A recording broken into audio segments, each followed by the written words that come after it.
Hey everybody, welcome to the Mana Leak. I'm John as always, and we're back for the next part of the Battle for Zendikar set review. Today we're going to be talking all about all of the blue cards. Yesterday, of course, we did white, and I won't go over the 3 disclaimers that I did in the white view. That just kind of wastes time. If you're not quite sure of what the disclaimers are, you might want to check that review first, and you probably want to know what the white cards are in the set anyways, so definitely go back and check that review. But we're going to jump right on into the blue cards here with the very first one, Adverse Conditions. Adverse Conditions is 3 and a blue for an instant at uncommon. It has Devoid. This is our first Devoid card. Devoid says this card has no color. You have to pay blue. This card's color identity is blue in the case of Commander or things like that. But the card has no color. On the stack, on the battlefield, although this is an instant, etc., this is actually a colorless card. Now, I'm not going to put the Devoid cards in the colorless video because you're obviously not going to be playing this card in a red-green deck because you have to pay blue even though it's a colorless deck. So even though it's colorless, these are going to be in their appropriate color. So it has Devoid, so it's a colorless spell technically. It says, tap up to 2 target creatures. Those creatures don't on-tap during their controller's next on-tap step. Put a 1/1 colorless Eldrazi Scion creature token onto the battlefield. It has sacrificed this creature, add 1 mana to your mana pool. So this is another new mechanic, actually, but very similar to the one that was in Rise of the Eldrazi.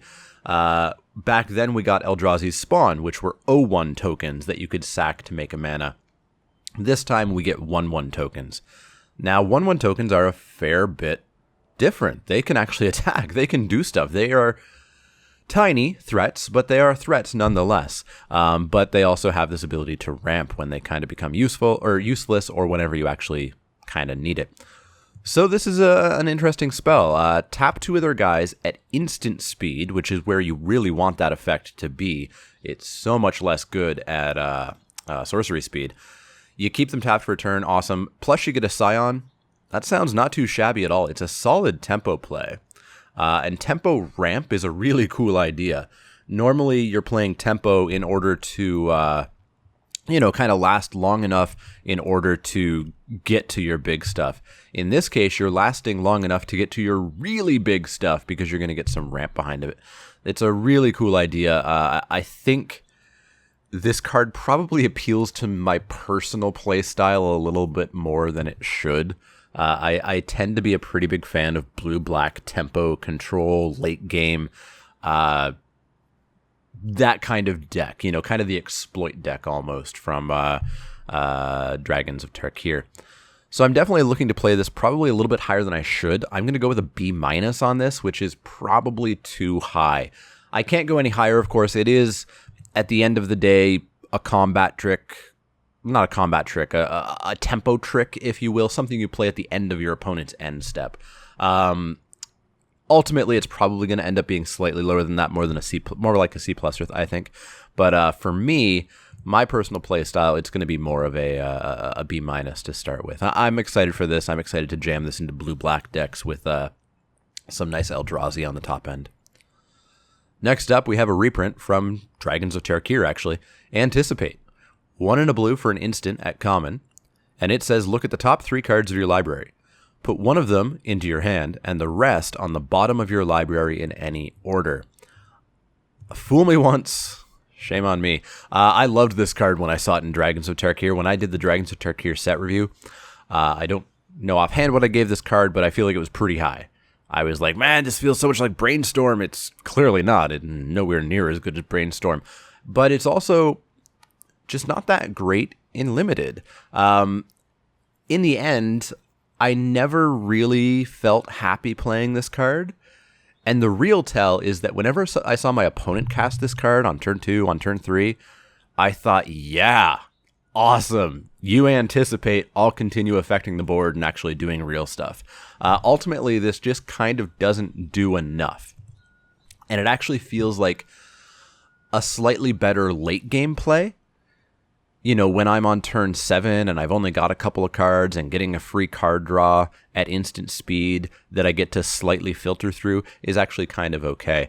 But that's just not a card that I really want to waste a card slot on all that often. So I'm gonna be harsh on this one, and I'm gonna go C-, just based on my experience with it so recently. Just a few months ago, back when we were still drafting dragons. Yeah, it's a card that looks good. It looks like all the things that I like, and just never quite gets there. So C-. Next up, we have Benthic Infiltrator. This is a 2 and a blue creature Eldrazi Drone. It's a common. It's a 1/4. It has Devoid, so it's colorless. It has Ingest. This is another new mechanic. So Ingest says whenever this creature deals combat damage to a player, that player exiles the top card of his or her library. Sounds pretty boring, but it powers another mechanic that we'll talk about a little bit later. Also, Benthic Infiltrator can't be blocked. I'm not sold on Ingest entirely. We'll talk about that more when we get to the other half of the mechanic, so it doesn't really matter too much for this guy here. So he's a 1/4, and he can't be blocked.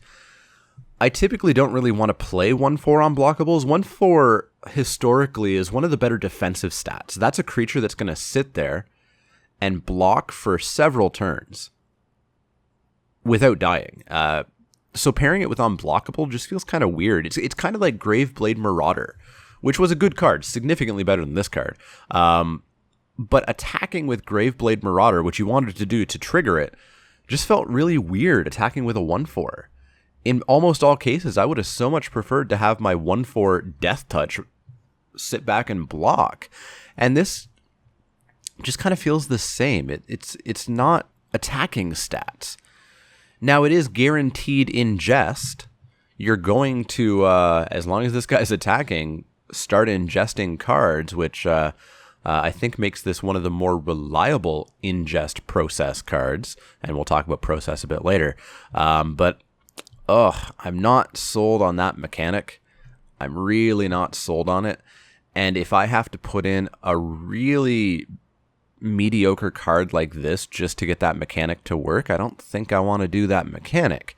Ultimately, I just think this card's not good enough to really fit a deck at all, especially because I want to be holding it back based on those stats, but I want to be attacking with it based on the ability. Really kind of gets pulled in two ways. I'm going to go C- on this. Maybe it does end up being the enabler in ingest process decks, but I don't see it. So I'm going to go with a C- on that. Next up, we've got Brilliant Spectrum. Brilliant Spectrum is a 3 and a blue sorcery at common, and it says Converge. Draw X cards, where X is the number of colors of mana spent to cast Brilliant Spectrum. Then discard 2 cards. Now remember, as we talked about, I don't think Converge is ever really going to be more than 2, unless there is a 4 or 5 color Converge deck and you are in that Converge deck. I would not throw in off-color lands just to get your Converge amount up. Way too risky. And there's really not that many dual lands in this set at a low enough rarity that you're going to ever see them regularly. So this is like a card that we're going to talk about in just a few cards, called Coastal Discovery, but far worse. So you're probably going to cast this for 2 Converge. You're going to draw 2 cards and then discard 2 cards for 4 at sorcery speed. Ugh. Looting is fine. Looting is good. A card that does nothing other than loot isn't really all that great. Looting is good when it's on a looter, when it's on a repeatable thing that I can do it over and over and over across the course of the game. I don't really want to play this card, probably spend an entire turn just to loot twice. Now, of course, if you do cast this for 3, if you do cast this for 4, you're not looting. You're drawing more than you're discarding, and that's pretty cool. On the flip side, those situations where you have nothing but blue on the board, you're drawing 1 and discarding 2. You're playing a card for card disadvantage. You're in fact playing 3 cards. You're discarding 2 and playing 1 to draw 1. Yeah, this card seems awful to me. I'm so solidly out on this card. I'm going to go with an F on it. I don't think it's good. If 4 or 5 color Converge deck is a thing, maybe it's a bit better. But even then, I think there's still just so much better you could do. Next up, we have Cloud Manta. This is a 3 and a blue creature fish at common. It's a 3/2. It has flying, and that's it. So a 3/2 flyer for 4. Pretty normal, especially for blue. Blue wants this. Blue-white flyers wants this. This is the poster child common card for blue-white flyers. If that's what you're going towards, if that's what you want, here it is. It's not a high pick. You're not going to be taking this 3rd pick or 4th pick, but, kind of mid to late pack, you're going to be totally fine with this, and you're going to put 1 in your deck. Maybe even 2, who knows? It's not an exciting card, but it's a totally and utterly playable card, so middle of the road C from me. There's not much else to say about it. It's kind of like the Flying Bear almost. Next up, we've got Clutch of Currents. Clutch of Currents is a single blue for a sorcery at common. It says return target creature to its owner's hand. Awaken 3 for 4 and a blue. So this is the first Awaken card where I'm sort of totally out on the not Awaken side. A single blue for a sorcery speed on summon, I don't like it. I don't like it at all. Sorcery speed on summon is not very good. You can use that to get an attack through, and that's about it. It's barely even a tempo play. That creature's going to hit the battlefield, slightly less than 1 turn from now. You're going to finish your turn, your opponent's going to start theirs and put that creature back down. So I don't really like that. On summon was a great card because it was instant speed. Doing that at the end of their turn for 1 blue mana, awesome. This, not so much. So what I do with this is I look at the card as a creature. I ignore the casting cost in the upper right-hand corner. I ignore what the card says naturally. This is a 3/3 creature for 4 and a blue that bounces a creature. That's what this card is. It's a slightly more expensive Separatist Void Mage that's a little bit bigger. It's a 3/3 rather than a 2/2. And that's pretty okay. A 5 mana, 3/3 Mana War is relatively fine. It's a little bit overcosted. Separatist Void Mage was only 4 mana, and I like that a bit more, even though it was only a 2/2. Mistraven was just awesome. It was a 4 mana 2/2 flyer that bounced things. So, I'm not quite as high on Clutch of Currents as I am those previous bounce creatures that exist, but it is fine, especially in a later game tempo deck where you don't mind playing a 3/3 for 5, and where bouncing a creature, bouncing their biggest threat, is going to buy you some more time and get you even into the later game where you probably have some big Eldrazi or things like that. So I think this is a fine card. I don't think I'm ever going to be okay playing it for 1 mana. I'm going to ignore that option even really ever exists, and I'm going to just consider this as a 3/3 creature for 5 that bounces, which is fine. So I'm going to go C+ on it. Maybe it ends up being a little bit lower, I'm not sure, but C+ for me. Next up, we have that card that I alluded to, Coastal Discovery. This is 3 and a blue for a sorcery at uncommon. Draw 2 cards. And then we have Awaken 4 for 5 and a blue. So this is exactly like Brilliant Spectrum, assuming you're casting Brilliant Spectrum for 2, except you don't have to discard 2 cards. And it has Awaken on it. So I'm not sure why this had to be more expensive than Divination. Having an Awaken cost doesn't require you to make the base casting cost of this more expensive, so I'm not really sure why this had to be 4 mana rather than 3 mana and just be Divination. But it is, so it immediately hurts it a little bit. But of course, this format probably will go at least 1 turn longer on average than normal, if not maybe 2 or even 3. Although I'm not sold on this format being, this isn't a turn 12 format. Some games, sure, but this isn't a 12-turn format. Don't get ahead of yourself and think that this is going to be a glacial slow format. So anyways, turn 4, draw 2 cards. It's a little bit later in the game than I like to be spending a turn to draw a couple cards as your opponent builds the board, but it's okay. Now, the other ability, of course, is that this is a 6 mana 4/4 that draws you 2 cards. That's not too bad at all. 6 mana 4/4 is slightly expensive, but drawing 2 whole cards off of it is really, really, really nice. Again, that's expensive, so you need to make sure that you're in the deck that can justify that. You need to make sure you're in the deck that can reliably get there. But if you are, I think you're going to be pretty happy with this card. Drawing 2 cards plus getting a 4/4 just seems pretty darn solid to me. Yeah, again, I'm going to go with kind of a C+ on this. I really have to play with Awaken, I think. And of course, I need to play with the format to see what turn you get to, what turn you can consistently get to in order to get a solid rating on this card. But I'm going to go with C+ on this one. I like it probably a little bit more than Clutch of Currents, so maybe like a C++. But yeah, that's what we're going to do with Coastal Discovery. Next up, we have Coral Helm Guide. This is a 1 and a blue creature Merfolk Scout ally at common. It's a 2/1. You pay 4 and a blue, and target creature can't be blocked this turn. Seems fine enough. 2/1 for 2 is okay. It's not a 2/2 for 2, but it's still fine-ish, especially if you're being pretty aggressive. The ability is kind of nice because it also gives you some late game utility. You know, if you draw a 2/1 for 2 on turn 2 and you play it, cool, that's great. If you draw a 2/1 for 2 on turn 8, kind of sucks, but at least this one you can still put down and still get some utility out of it. Now you can turn some other creatures into unblockable threats. Overall, it's not really exciting. It's not a high pick, but it's a fine enough card that you'll probably include potentially in a fair number of decks, because it goes in the aggressive deck because of the stats and cost, and it goes in the slightly later kind of mid-range game big threats deck because you can get those big threats through without being blocked. Ultimately, I'm going to go with a C.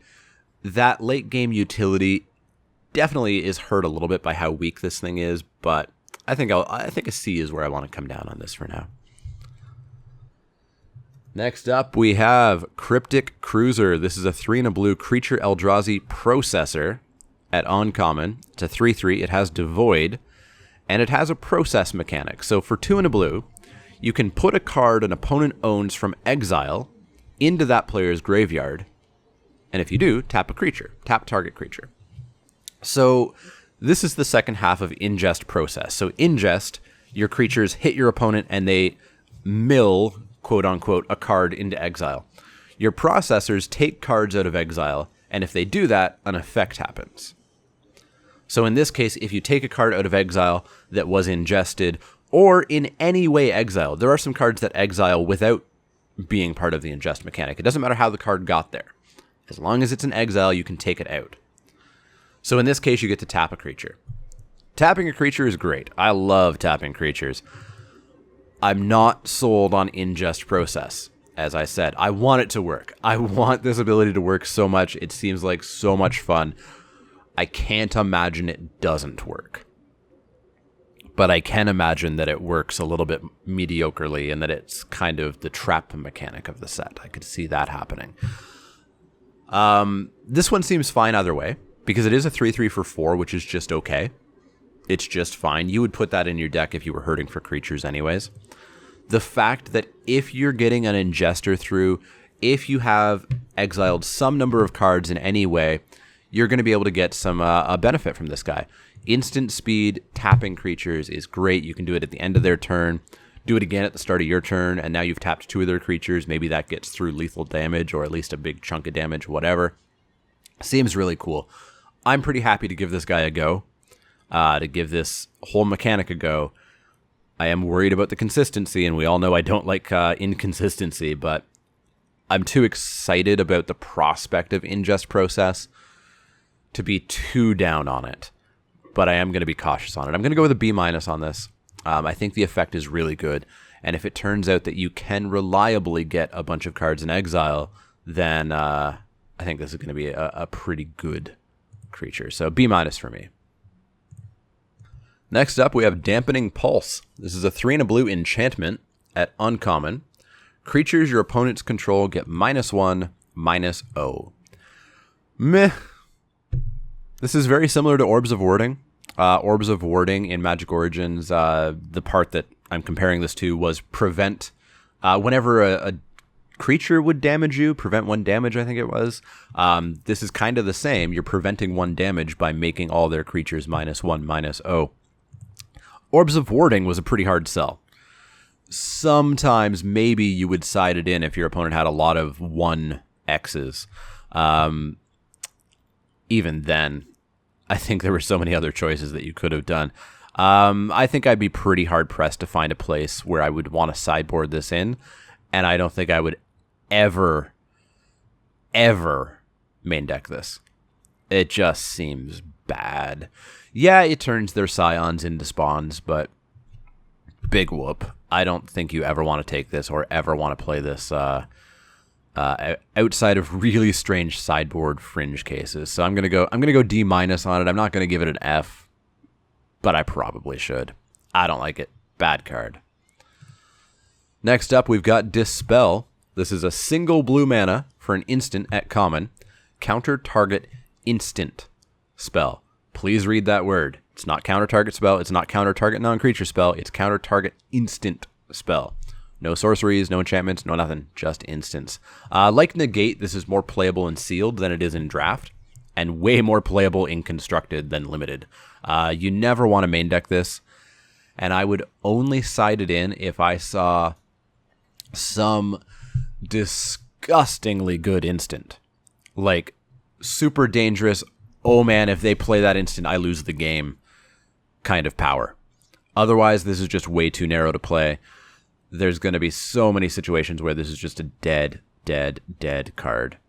I often talk about how few instant and sorcery cards you play in the average draft deck. You play even less instants. That subset of instant sorceries, non-creature spells, this is a subset of that subset, and that's just bad. Don't take this highly, don't main deck this, and sideboard this only in very rare cases. So a D- on it as well.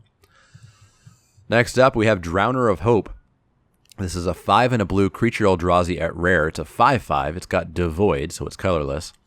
When Drowner of Hope enters the battlefield, put 2 1/1 colorless Eldrazi Scion creature tokens onto the battlefield. They have sacrificed this creature. Add 1 to your mana pool. I'm going to stop saying all of that because there's a lot of Eldrazi Scion makers. It also has another ability, sacrifice an Eldrazi Scion, tap target creature. So we've got a 6 mana 7/7, technically. It's a 5/5 plus 2 1/1, so it's a 7/7, sort of. Though it does only attack with as a 5/5 with some buddies. The tap effect is pretty cool, and it's a way to use your Scions if you don't need the ramp. You know, if this is your top end, you don't really need the Scion creatures as a ramp. You can use them as tappers, single-use tappers, though. Ultimately, I think this is pretty good. It's probably ever so slightly expensive for what it does, but I don't think it's terribly so. I don't know that I want to take this highly. I don't quite think it's first pickable. It's not a bomb, I don't think. It's a good card, but I don't think it's first pickable. I think it's relatively highly pickable. It's probably first pickable in pack 2 or pack 3 if you know you're blue, especially if you know you're going to be big blue. But I think it's good. I think it's B+ good. But I don't think it's quite first pickable. I'm pretty happy to play with this card, though. Just the options you have with it. The option of beating in with a 5/5, the option of ramping into something bigger, the option of tapping some things if you don't want to do that. I like options. I like different paths that I can take. So I'm pretty happy with this card. I just don't quite think it's first pickable. Next up, we have Eldrazi Sky Spawner. This is a 2 and a blue creature Eldrazi drone at common. It's a 2/1. It has Devoid. It has Flying. And when Eldrazi Sky Spawner enters the battlefield, put a 1/1 Eldrazi Scion creature token into the battlefield. So we've got ourselves a 3 mana, 2/1 flyer, plus a 1/1 on the ground. So 3/2 power and toughness total. A 2/1 flyer for 3 is slightly overcosted. In blue, that's normally a 2 mana card, a 1 and a blue. But it usually has a downside quite often, like it can only block flyers. This has no downside and has upside for 1 extra single mana. I'm going to be pretty happy to play this in most blue decks. Probably in, I think, all blue decks. I don't think I would ever not play this. Now, it's not an incredible card by any shape of the imagination. You're not going to be highly picking this, but you're going to be happily picking this. It's, I think, just above filler. I would definitely play multiples of these. So I think I'm going to go with C+ on it. It doesn't quite...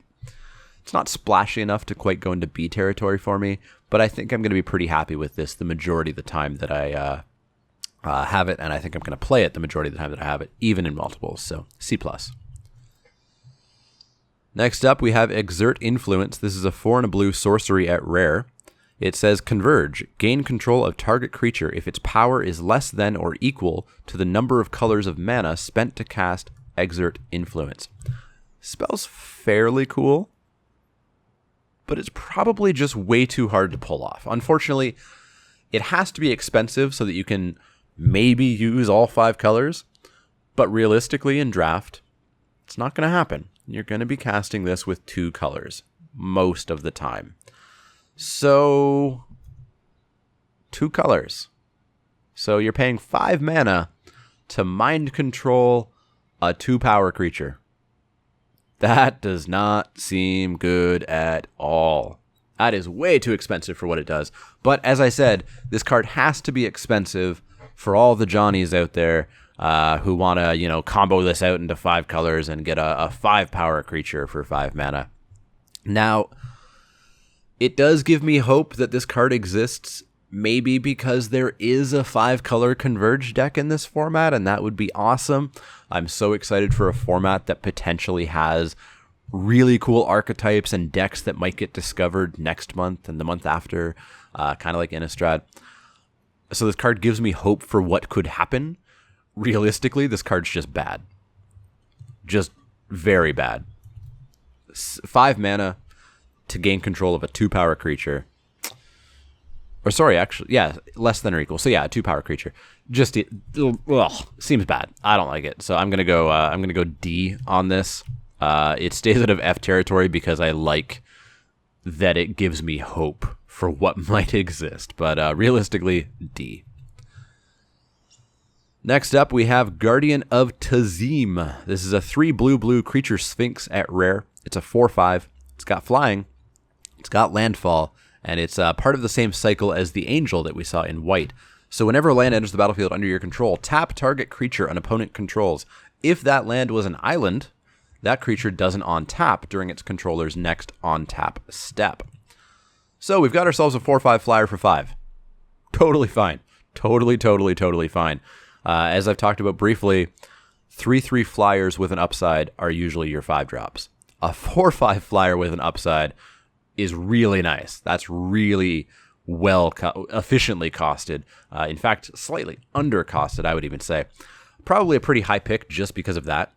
The fact that you're going to relatively reliably tap down a creature probably 3, 4, 5 more times. Well, it's a 5-drop. Let's say 3 times to 4 times on average in an average game. And sometimes you even get to freeze that creature. Seems really awesome. I feel like this is first pickable a fair amount of the time, and it's playable in probably every single blue deck, unless your blue is like a very minor splash or something like that.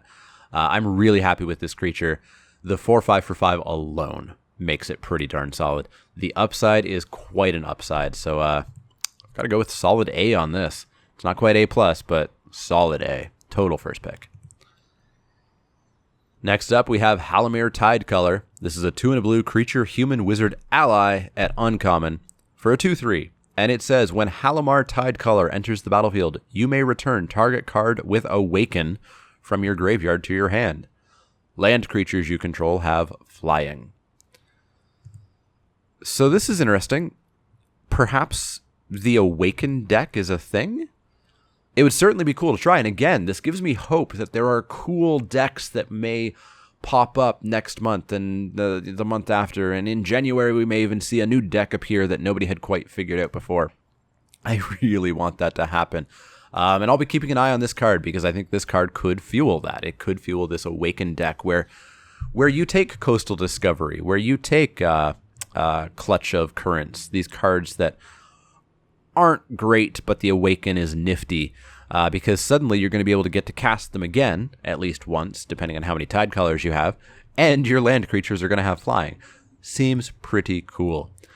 On its own, it's an okay filler creature. You know, you're going to play a 2/3 for 3 if you really need a 23rd creature, if you really need a 23rd card. So that's fine. The fact that it does have upside is pretty nice. If you can hit a good number of Awaken spells, this card becomes even better. I'm not sold on the Awaken deck being a thing, but I do really want it to be a thing. I'm going to go C+ on this.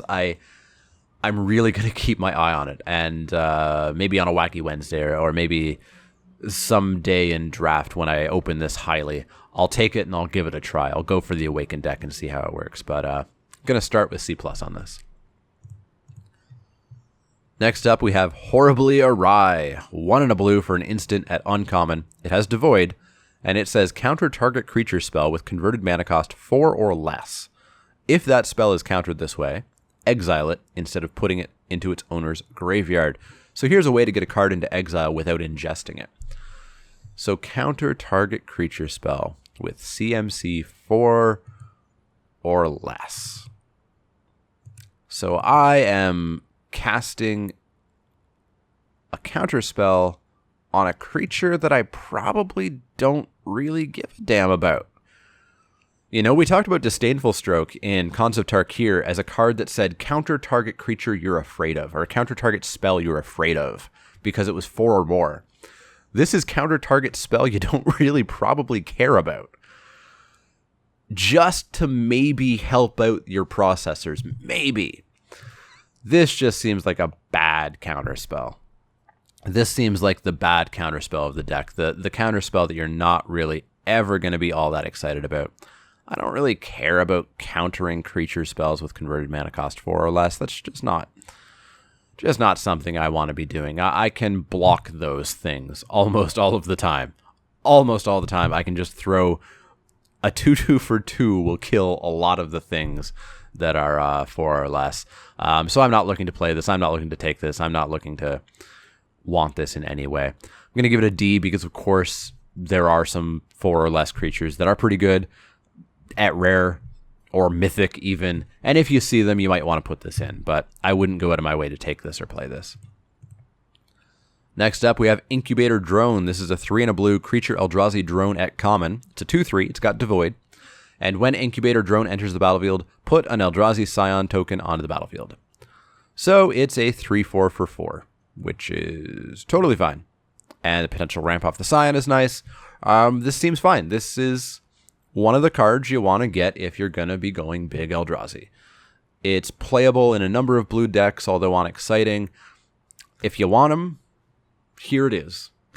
You know, there's better Scion producers out there, but if you need one, if you want one, here it is. It's not exciting. Nothing really terribly else to say about it. I give it a C+ because it's slightly better than vanilla, because you are getting a Scion out of it. But yeah, C+. Next up, we have Mist Intruder. This is a 1 and a blue creature Eldrazi Drone at common. It has Devoid. It has Flying. It has Ingest. And it's a 1/2, as I might have already said. You know, I talked about 1/1 flyers for 1 yesterday and how they're bad. 1/2 flyers for 2, not that much more exciting. But, you know, it should be relatively consistent ingesting. So that's good.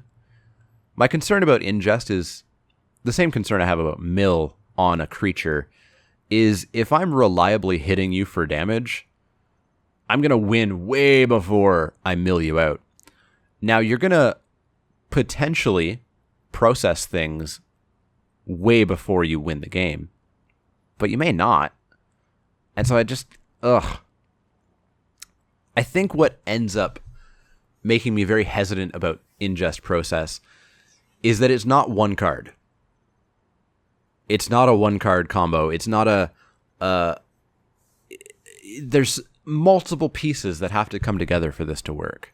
I love when those things work, but I identify that there are consistency issues there. So I feel like to get an ingest process deck to work, you need to have a real critical mass and balance of ingesters and exiling things and processors. And I just don't know how easy that is to get together.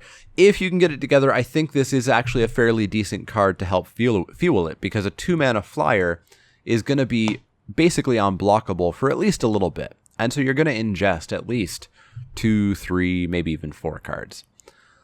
So I don't know. This feels like a card that requires a dual rating. It's an F. Probably not an F. That's harsh. It's like a D- if you're not a process deck. If you're a process deck, I don't know. Is this a C+? Is this a B-? I don't know. I've got to play with the mechanic.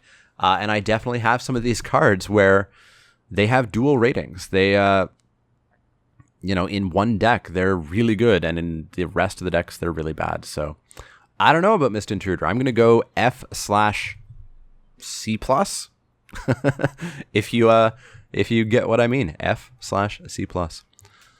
Next up, we have a processor, Murk Strider, 3 and a blue for a creature Eldrazi Processor, as I said.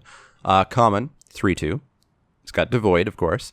When Murk Strider enters the battlefield, you may put a card an opponent owns from exile into that player's graveyard.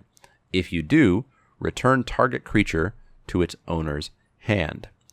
So it's a 3/2 for 4, which is okay. Not great, just okay. And one single time, if when it enters the battlefield, you have a card in exile, or your opponent has a card in exile, then you get to bounce a creature off the battlefield to its owner's hand. You get to bounce something, maybe kill a token, something like that. So this is ingest process. Will it work? Blah, blah, blah. I don't know. I want it to, but I worry. I worry about having a processor in my hand and I haven't ingested anything yet. So I have this card sitting in my hand on turn 4. I haven't ingested anything. Do I not play my 3/2 for 4? Just because I hope that later in the game I'm going to get a card in exile and get to bounce something one single time? That feels bad to me. That feels really bad to me. Of course, if I have a card in exile, this feels good to me. This feels awesome. A 4-mana 3/2 bounce is even better than a Separatist Void Mage. There's an extra power to it. I again feel like this is a dual grade. I feel like this is like, C- if it's not in ingest process, or if ingest process doesn't work that well. And it's kind of like a B- if ingest process does work well, or if you're in that deck. So another split grade, and I need to get my hands on these cards, people. I need to start building some ingest process decks and see if they work in limited or not. Next up, we have Oracle of Dust. Oracle of Dust is a 4 and a blue creature Eldrazi Processor at common. It's a 3/5. It has Devoid. You can pay 2 colorless mana and put a card an opponent owns from exile into that player's graveyard to draw a card, then discard a card. You get to loot. So, again, I don't know if this mechanic works. I really need to find out if it works. I want it to work. I'm excited for it, but I'm cautious. This is slightly expensive. The looting effect will hopefully pay for itself. It also functions as a really solid blocker. But I think you need to have a critical mass of ingest, or else this thing is kind of mediocre. What I like about this one, and what I like about Cryptic Cruiser, is that it's repeatable processing. So Murk Strider I'm really nervous about, because I don't want to play Murk Strider if I haven't ingested a card. I do not want to play Murk Strider as a vanilla card. I want it for that ability. Oracle of Dust, the processing doesn't happen as an ETB effect. It happens whenever I want it, and repeatable, which does make Oracle of Dust, I think, a little bit better than Murk Strider or some of the weaker ETB processors. So I think this is kind of like a C+. The nice thing is that this does fit pretty well into the late game plan decks, because it is a 3/5 and because it loots, and I like that. But again, I've got to see how ingest process works. I'm going to go with C+ on this again. I'm not sure where it's going to shake out, but boy, am I excited to find out. Next up, we have not Part the Waterfall as I thought it was, Part the Water Veil, which is 4 blue for a sorcery at Mythic. Take an extra turn after this one. Exile Part the Water Veil. It's also got Awaken 6 if you want to pay 6 blue, which you don't. You are never playing this for 6 blue. That's a pipe dream. Never gonna happen. Yes, someone out there listening once in some draft somewhere will do it. Nobody else is gonna do it. It's just not gonna happen. 9 mana is so much, especially to take an extra turn. Newer players love extra turns. It's cheating at Magic. And cards that allow you to cheat at Magic seem awesome. Older players know that Time Walk is an amazing card. Good players know that 4 blue to take an extra turn is a waste of mana in Limited and a waste of a card. So frequently in Limited, taking an extra turn consists of tapping all of your mana to do so, passing the turn, drawing an extra card, playing an extra land, and probably just passing the turn, maybe playing something. The benefit you get is really low. Time Walk is really good because it's 1 and a blue, and because you play multiples of them if you're in a format where it's not restricted. And you just have such powerful things to do in Legacy and Vintage. Yeah, expensive extra turns are just never good in Limited. You don't want to get sucked into this. Temporal Mastery was kind of playable because you could miracle it. But even then, it frequently just turned into like an explore and a draw card. I would not take this beyond value picking it. I'm not sure what it's pre-ordering for or what its value is, but that's the only reason I would take it. I would never play it, and I would encourage you to never play it either. So it's got to be just an F from me. Don't get sucked into it. Next up, we have Prism Array. This is a 4 and a blue enchantment at rare. It's got Converge. Prism Array enters the battlefield with a crystal counter on it for each color of mana spent to cast it. Remove a crystal counter from Prism Array. Tap target creature. Also, you can pay white, blue, black, red, green to scry 3. So, if Exert Influence gave me hope that a 5-color Converge deck exists, this confirms to me that a 5-color Converge deck, at least in Wizard's mind, exists. Whether it functions, whether it works, whether it's competitive, that remains to be seen. But it must exist. They would not put a card in with Converge, with white, blue, black, red, green as an ability cost if it wasn't kind of a thing. So, obviously this is decent in a 5-color Converge deck because you can activate it and you can scry 3, and scrying 3 is really powerful. And this will, have 5 crystal counters on it, hopefully, and you can tap 5 creatures all at once or over 5 turns or however you want to do that. Realistically, this is going to have 2 crystal counters on it. You're going to be able to you're going to be able to tap 2 creatures. You're never going to be able to activate this thing, and you're going to have spent a card and 5 mana to do so. And that sounds bad. Very bad. So if you are not 5-color Converge, I think this is F plus perhaps. If you're 5-color Converge, if that deck actually works out, then I think this is a pretty cool card.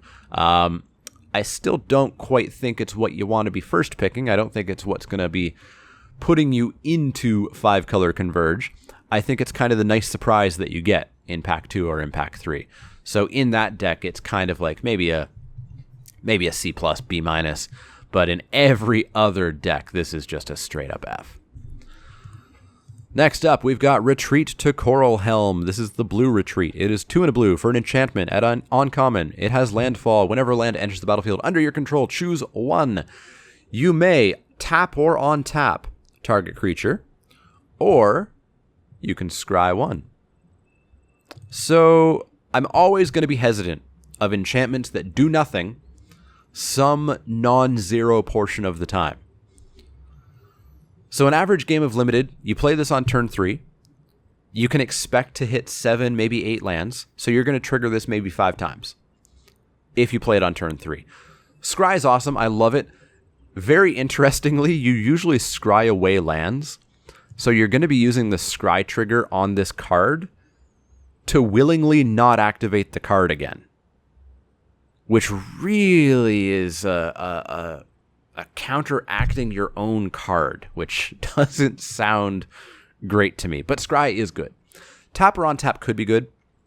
But having it be completely beyond your control, having it be completely up to, am I gonna draw a land and play it, is a little bit rough. I feel like these retreats are gonna be fine, but the built-in inconsistency is something that I'm gonna be completely wary of until I'm proven otherwise. I'm gonna go with a C on this one. The weird scry, not always, but usually scry away lands, therefore I'm willingly turning off this enchantment, feels really bad to me that I'm going to spend a card and potentially a turn to do this. I'm going to go with C on it. I almost want to be a little bit more harsh, but no, we'll stick with C on it. Next up is Royal Mage's Trick. This is a 3 and a blue instant at common. It has Converge. Creatures your opponent control get -X, -0 until end of turn, where X is the number of colors of mana spent to cast Royal Mage's Trick. And draw a card. So this is Hydrolash, basically. In most decks, this is going to be Hydrolash. You're going to be paying 2 mana, so it's going to be -2, -0. But it's not just for attacking creatures. So that's a little bit better than Hydrolash. You could use this on defense, or sorry, on offense. So you're attacking and you can, -2, -0 them. Does cost 1 more than Hydrolash, and even Hydrolash was just kind of okay and really more sideboardable than anything. This is fine enough, but it's not really exciting, and I don't think it really merits a spot in most decks. Getting the 3 or 4 color Converge deck doesn't even make this that much better, I don't think. It's just not a trick that ever really does enough. -X, -0 combat tricks have always just kind of been almost close to fogs in that they're just not that great. It replaces itself, so I mean it could be an okay 23rd card, but try to draft better than that. You don't want this really, so I'm going to go with a D on it. Next up, we've got Ruination Guide. Ruination Guide is a 2 and a blue creature Eldrazi Drone at uncommon. It's a 3/2. It has Devoid. It has Ingest. And other colorless creatures you control get +1/+0. 3/2 for 3 with an upside is pretty darn okay. Ingest is needed for your processors to work, so it's, I'm never going to say no to a creature having Ingest. I'm not going to say, oh, well, that makes it worse. It always makes it better. How better it is depends on how many processors you have, and if that mechanic works, who knows? But yeah, it's a 3/2 for 3, which is fine on its own. The fact that it's going to give almost always some non-zero portion of your remaining creatures +1/+0 is pretty darn good. And of course, you can build around this. If you take this, I don't know if I would take it pack 1, pick 1. Maybe I would, just to try to force an archetype. But if you get this relatively highly, it kind of gives you rails. It gives you a path to take. It says, hey, pick Devoid creatures, pick colorless creatures, because they're going to be that much more powerful because you have this card. So I like it. I give this a B-. I really like it for its vanilla, 3/2 for 3. I like that. And its extra abilities just seem really good. And of course, it gets even better in the Ingest deck. So B- on that one. Next up, we have Rush of Ice. Rush of Ice is a single blue mana for a sorcery at common. It says tap target creature. It doesn't untap during its controller's next untap step. Awaken 3, 4, and a blue. Sorcery speed sucks for sure on this. The sort of freeze mechanic is something you really want to be doing on your opponent's turn. Probably beginning of combat, if they may be attacking, and if they're not attacking, then end of their turn. Sorcery speed hurts this for sure. So like Clutch of Currents, I'm going to think of this just as a creature. I'm going to ignore that you could ever cast this for 1. So this is a 4 and a blue 3/3 that freezes a creature. It's a little bit better. It's still not great. You're still freezing on your turn, which is worse. But, I don't know. It feels kind of mediocre still. A 3/3 for 5 that freezes a creature. I don't know. I'm not super sold on it. I think it's fine if you need it. I think it's fine if you need a creature. And it's really interesting. I think for a number of these common awakened spells, you're probably going to put them on your mana curve where you're going to cast them as a creature. And you're going to count them as a creature in your creature count. So you may have, 15 creatures, but 4 of them are awakened spells. So keep that in mind. Keep that in mind. I think that's going to help to curve out your decks when you're playing this format. But I'm going to go with C on this. I think it's just kind of fine. I think it's okay. I don't think it's great in any way, shape, or form, though. Next up, we have Salvage Drone. This is a single blue creature Eldrazi drone at common for a 1/1. It's got Devoid. It's got Ingest. And when Salvage Drone dies, you may draw a card. If you do, discard a card. I like this little guy. I really like this little Eldrazi ant thing. It's a 1/1 for 1, which is never usually great. It helps fuel processors, though, for probably a turn or two. If you play this on turn 1, it's, probably going to get in for 1 at least, if not 2 or 3. And then your opponent actually has to make a decision. They have to say, do I want my opponent to get card advantage and loot and block and kill this little 1/1 ant? Or do I want to keep getting pinged for 1 and keep having cards ingested and potentially fueling their processors later in the game? So I think it's a really cool kind of, damned if you do, damned if you don't situation for your opponent with this guy. I really, really like him. I really, really, really like him. Probably more than I should. It is just a 1/1 for 1. It does have to be in the right deck for that ingest to really matter. And the single loot when your opponent inevitably kills it is kind of cool. But I think ultimately it's just a C. Even though I really like this guy. I kind of want to make him like a C+. Kind of want to make him like even a B-. But I'll be realistic. I will take away my affinity for this little ant dude and give him a C. Next up, we have Scatter to the Winds. This is a 1 blue instant at rare. It says counter target spell. It's cancel. But it's got Awaken. Awaken 3 for 4 blue. So 1 blue has been really interesting as a counter spell in Limited. Cancel, which is 1 blue counter target spell, has generally been unplayable in all but the most control-y of decks. Playable in Sealed, not as playable in Draft. Dissolve, 1 blue counter target spell Scry 1, was pretty darn playable. It was quite good, actually. I played it frequently in my, slightly control-y blue-black decks and just slightly control-y blue-X decks. So that's really interesting. Tacking on Scry turns a relatively unplayable spell into a playable spell. Does tacking on Awaken change that? I'm not terribly certain. So I'm going to need to get to the late game, not have countered anything already, and on turn 6 or turn 7, start leaving up 6 mana. So massively telegraphing to my opponent, I have something that I'm going to do if they play something. And then if I do counter their spell, if I, successfully throw away my turn in exchange for hoping my opponent casts something, and I get to counter it, I get a 3/3. That ultimately doesn't feel good enough to me. It really doesn't feel good enough to me. It doesn't feel good enough to me as cancel. It doesn't feel good enough to me as a super expensive creature that counters something. I could be wrong on this, but I don't think so. I'm going to go with C- on it. If only because I don't think anybody's ever going to first pick this, or nobody should. Or second, or third, or fourth, or fifth pick this. I think this is one of the rares that's going to wheel. And if you want to give it a go, or if it actually fits in your deck, I think you're going to be able to get it if you open it. Or even if you see it in like pick 2 or pick 3, I think you're going to see it again probably. I don't think it's good enough to warrant a high pick at all. So I'm going to go with C- on that. But I'll keep an eye on it for sure. Next up, we have Spell Shrivel. This is a 2 and a blue instant at common. It's got Devoid. And it says counter target spell unless its controller pays 4 colorless mana. If that spell is countered this way, exile it instead of putting it into its owner's graveyard. So we've got another counter spell here. It's 1 more casting cost than Mana Leak, and it requires your opponent to pay 1 more than Mana Leak, which seems fine enough.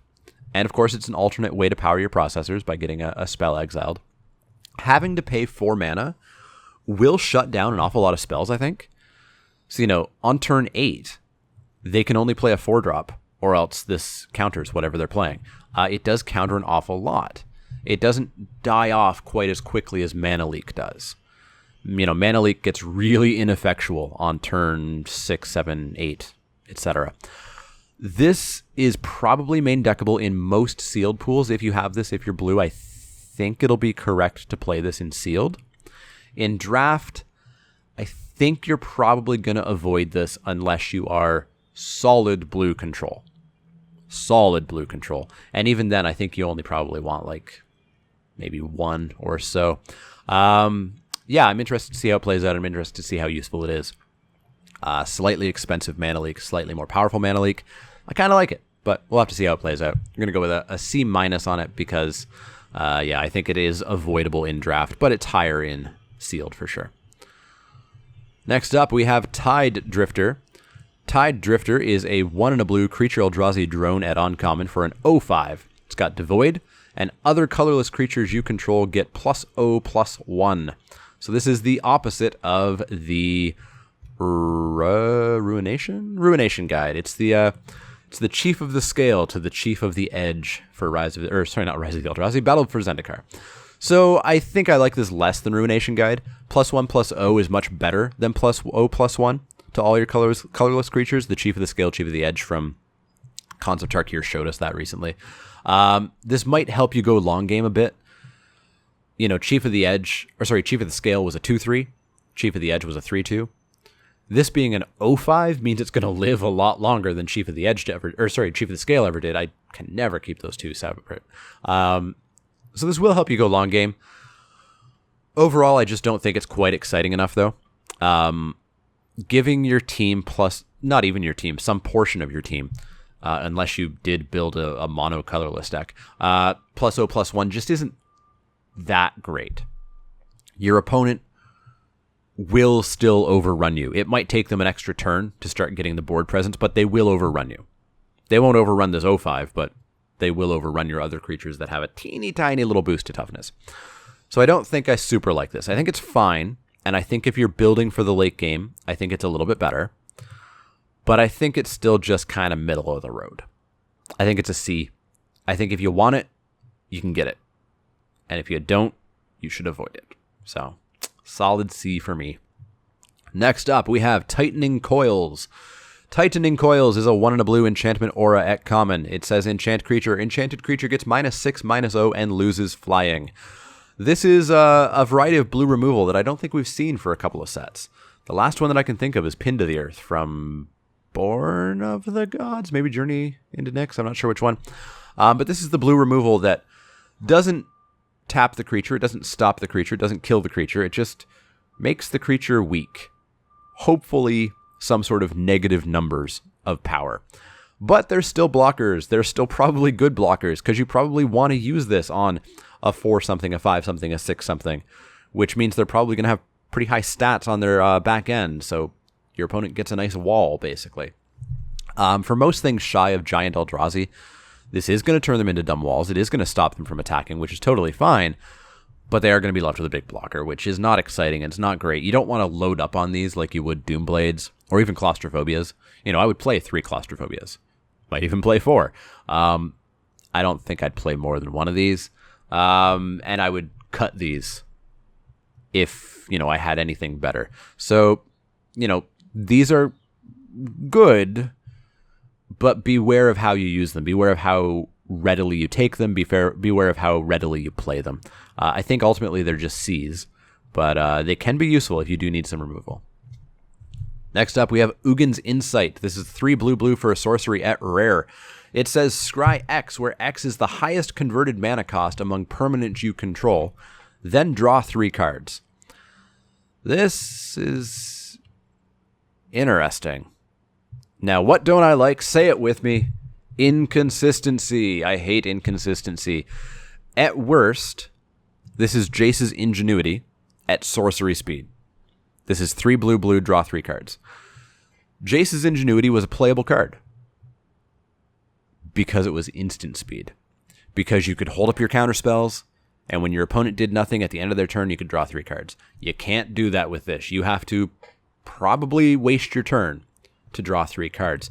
Now, Scryx, hopefully, by turn 5 or later, you're not going to be, sitting with an empty board. You're going to have a 1-drop at least, or a 2-drop, or a 3-drop, or a 4-drop, and you're going to get to scry, and you're going to get to potentially determine what those 3 cards are that you're going to draw. And that's not too bad. But you are still probably going to waste your turn playing this card.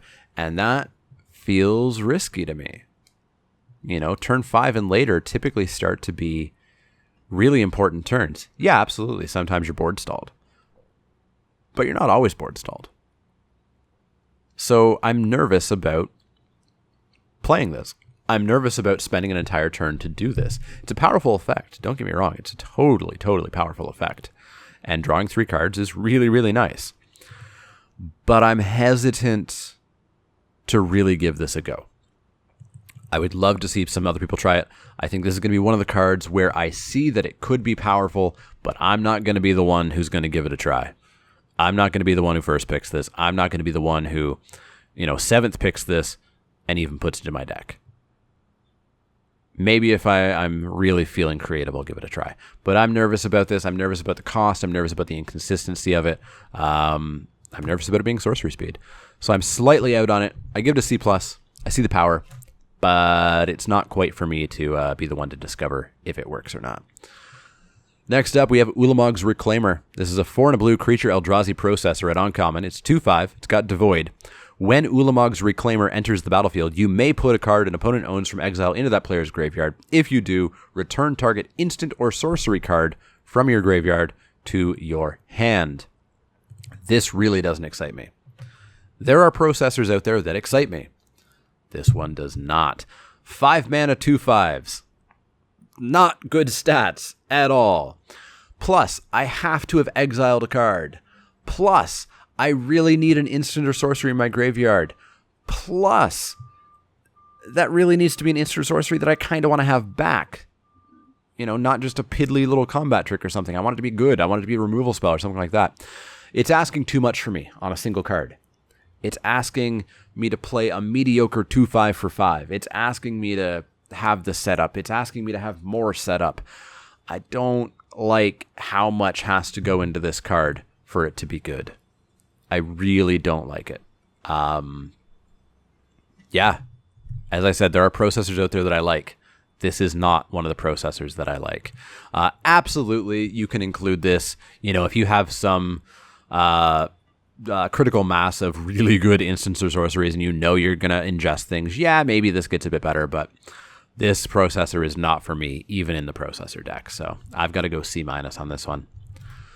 Next up, we have Wave Wing Elemental. This is a 5 and a blue creature elemental at common. It's a 3/4. It's got flying. It's got landfall. Whenever a land enters the battlefield under your control, Wave Wing Elemental gets +2/+2 until end of turn. So 6 mana, 3/4 flyers, a little bit expensive, but okay. It'll sometimes be a 5/6 flyer, which is definitely pretty sizable. That's going to get in for some significant damage. Now, as I've said, my landfall warnings on these expensive creatures is you're not reliably going to be activating these too many times. At 6 mana, on average, you're going to activate this maybe 2 more times. Now, 2 more times may be all you need with a 5/6 flyer. If your opponent doesn't have a flyer, that's 10 damage coming through. Plus the turns that you don't activate it, it's still 3 damage coming through. It's pretty quickly a game ender. I really kind of need to see how landfall is going to work with these expensive creatures that are going to be coming out near the end of the game. Definitely near the end of the game. They could work way better than I think, and that would make them awesome. But I think I'm correct in being slightly worried about just how often you're going to activate landfall late in the game. So I'm going to go with a C+ on this. The power is there. The power is certainly there. And this will just win you the game if your opponent is a little bit light on flyers. So I definitely see the power. It's not a high pick. Don't play more than one of these. you don't want a ton of 6-drops sitting in your deck. So I'm going to go with a C+ on it at best. But yeah, C+. Our final blue card, Wind Rider Patrol, 3 blue for a creature merfolk wizard at uncommon. It's a 4/3, it's got flying. Whenever Wind Rider Patrol deals combat damage to a player, scry 2. This I like. A 5-mana 4/3 flyer is totally fine. Way better than a 6-mana 3/4 flyer. And it scries every time you hit. That's even better. That's even better. I see myself taking this relatively highly and playing it every single time I have it. I like it a fair bit. As I've been talking about, 3 blue for a 3/3 flyer is pretty normal with an upside. 3 blue for a 4/3 flyer with an upside just seems even better to me. Now, of course, you're not going to be activating the scry that many times. If you're hitting your opponent for 4 every time, the game's just going to end pretty quickly. But the scry will hopefully help it end even faster. I really like this card. I give it a solid B. I think it's a pretty high pick. I think it's includable in every blue deck. I don't know about playing multiples, but I might. Yeah, just super happy with this card. So that's going to wrap it up for blue. Blue looks interesting. Blue is definitely a fair part of the ingest process mechanic, but I didn't hit too many amazing cards in blue, and I hit a lot of bad cards in blue. Now that tends to be how blue goes, because of course blue has to have those counter spells, and those counter spells can't all be awesome. And it has to have those tempo spells, and those tempo spells can't all be awesome, or else blue would be overpowered. So it's kind of normal that blue seems a little bit weaker, but I hope it's not as weak as I kind of think it's going to be based on my ratings here. But there are cards I'm excited to play. I'm excited to play Guardian of Tazim, and I'm excited to play, as I said, Wind Rider Patrol. And boy, do I want ingest process to work. I'm going to do it. I'm certainly going to do it. Even if it doesn't work, I'm going to do it and see how it goes and try to make it work. But I really hope it does work. But that's going to wrap it up for blue. Thank you guys for watching. I hope you enjoyed this video. As always, if you have any questions, comments, or suggestions, you can find me on Twitter at The Mana Leak. That's L-E-E-K, like the vegetable, not the card. You can also find me on Facebook at facebook.com/The Mana Leak. You've already found me here on YouTube. You've got the comment section down below. A ton of people used it yesterday and are still using it today, and we'll be using it for the next couple of weeks as these videos get watched.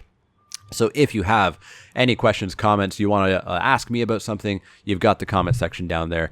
You want to ask somebody else about something, you want to reply to something somebody else has said, do that. I love seeing everybody interact with me and with each other down there.